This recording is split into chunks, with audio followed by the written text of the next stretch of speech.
নলবাৰীৰ বড় মছজিদ চকত clock tower নিৰ্মাণৰ আহ্বান মন্ত্ৰীৰ ঘোষণা মতে ক্লক টাৱাৰ নিৰ্মাণৰ আহ্বান বড় মছজিদ কমিটিৰ নলবাৰী বড় মছজিদৰ সন্মুখত ক্লক টাৱাৰ নিৰ্মাণৰ পৰিৱৰ্তে ৰজাৰ মূৰ্তি বনাবলৈ আগবঢ়া বিষয়টোক লৈ ৰাইজৰ মাজত প্ৰতিক্ৰিয়া সৃষ্টি হৈছে। অতীজৰে পৰা বড় মছজিদৰ সন্মুখত থকা বড় মছজিদ চকত আছিল ট্ৰেফিক পইণ্ট।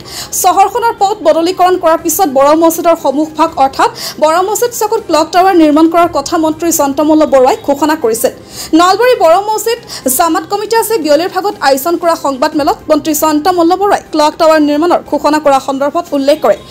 স্থানত নলবাৰীৰ সন্মানীয় বিধায়ক তথা কেবিনেট মন্ত্ৰী শ্ৰীযুত জয়ন্ত মল্ল দেৱে এটা ক্লক টাৱাৰ নিৰ্মাণ কৰা বুলি ঘোষণা কৰিছে। কিন্তু ইয়াৰ মাজতে উক্ত স্থানত ক্লক টাৱাৰৰ সলনি কুমাৰ ভাস্কৰ বৰ্মাদেৱৰ প্ৰতিমূৰ্তি স্থাপনৰ পৰিকল্পনা কৰা বুলি জানি আমি মন্ত্ৰী মহোদয়ক সাক্ষাৎ কৰি এই বিষয়টো অৱগত কৰিছিলোঁ। বড় মছজিদ প্ৰাংগণত আয়োজিত সংবাদ মেলত কমিটিৰ সভাপতি আব্দুল মহচিদ আৰু সাধাৰণ সম্পাদক ৰুহুল আমিনে কয়, মন্ত্ৰীৰ ঘোষণা আছিল ক্লক টাৱাৰ, পিছে এতিয়া প্ৰাচীন কামৰূপৰ ৰজা কুমাৰ ভাস্কৰ বৰ্মাৰ প্ৰতিমূৰ্তি স্থাপন কৰাৰ দিশে আগবাঢ়িছে। সংবাদমেল সম্বোধন কৰি বড় মছজিদ কমিটিৰ নেতৃত্বই এই সন্দৰ্ভত মন্ত্ৰী চন্দ্ৰমল্ল বৰুৱাৰ সৈতে আলোচনা কৰাৰ অন্তত সদৌ অসম কলিতা আলপাইন জনগোষ্ঠী সন্মিলনৰ নেতৃত্বৰ সৈতে আলোচনাত মিলিত হৈ স্মাৰক পত্ৰ প্ৰদান কৰিছিল।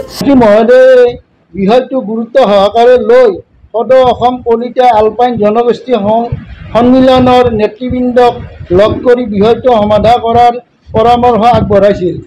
সেইমৰ্মে আমি অসম কলিতা আলপাইন জনগোষ্ঠীয় সন্মিলনৰ সন্মানীয় নেতৃত্বক লগ ধৰি এখন স্মাৰক পত্ৰ প্ৰদান কৰিছিলোঁ।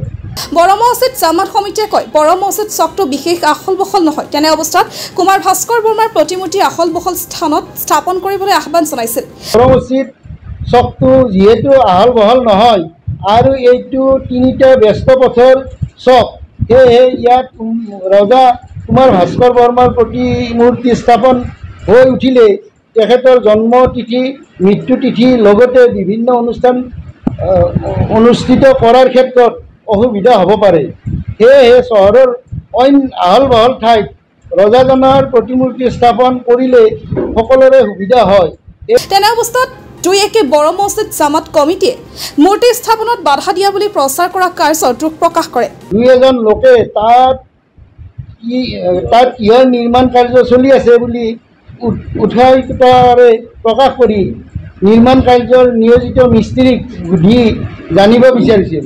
কিন্তু এই কথাখিনিকে বাধা দিয়া বুলি এটা অপপ্ৰচাৰ চলাই সমাজত এক অশুভ বাৰ্তা দিয়াৰ চক্ৰান্ত চলা আমি লক্ষ্য কৰিছোঁ। ইফালে সংবাদমেলত বড় মছজিদ জামাত সমিতিয়ে পূৰ্বতে মন্ত্ৰীয়ে ঘোষণা কৰা মতে ক্লক টাৱাৰ স্থাপন কৰিবলৈ আহ্বান জনাই সকলোৰে মনত মিলাপ্ৰীতিৰ মনোভাৱ তথা সদ্ভাৱ সম্প্ৰীতি জীয়াই ৰখাৰ আহ্বান জনায়। এই ক্ষেত্ৰত আমাৰো কোনো আপত্তি নাই, কিন্তু নলবাৰী বড় মছজিদ চকৰ সলনি যদি অন্য ঠাইত নলবাৰীত বহু ঠাই আছে, বহুত ডাঙৰ ডাঙৰ চক আছে, গতিকে উক্ত চকবিলাকত যদি কৰি দিয়ে কোনো এটা বিশেষকৈ ধৰক আমাৰ এতিয়া নলবাৰী বড় মছজিদ চকটো অলপ ঠেক, সেইটো আপোনালোকে জানে, আৰু ইয়াত তিনিটা ৰাস্তাৰ সংযোগী আৰু এইটো একদম ব্যস্ত পথ।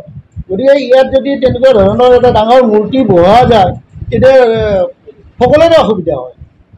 গতিকে এইটো আমি অনুৰোধ জনাইছোঁ কলিতা জনগোষ্ঠীৰ লগতে আমাৰ স্থানীয় বিধায়ক তথা মন্ত্ৰী মহোদয়ক, যাতে তেখেতে এইটো গুৰুত্ব সহকাৰে লৈ এই প্ৰেছ বিজ্ঞপ্তিৰ জৰিয়তে আমি তেখেতক অনুৰোধ জনাইছোঁ যাতে তেখেতে ইয়াৰ বিহিত ব্যৱস্থা এটা কৰিব বুলি আমি আশাৰে বাট চাই আছোঁ।